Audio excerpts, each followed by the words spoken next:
How to attach a photo to a text. Hello everyone, welcome back to our channel and today we are back again with a new video. So without any delay, let's get into it. For that, firstly open WhatsApp application. Go to any one of the conversation and go to camera. Choose any photo in which you want to attach a text. In add a caption, simply write your text. After that, send it. Now the next method to send a photo attached with a text is go to gallery, select the picture again, go to edit, and there you will see the option of text.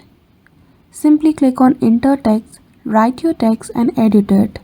Once done, simply save the photo and now you can send this picture with your text in any application.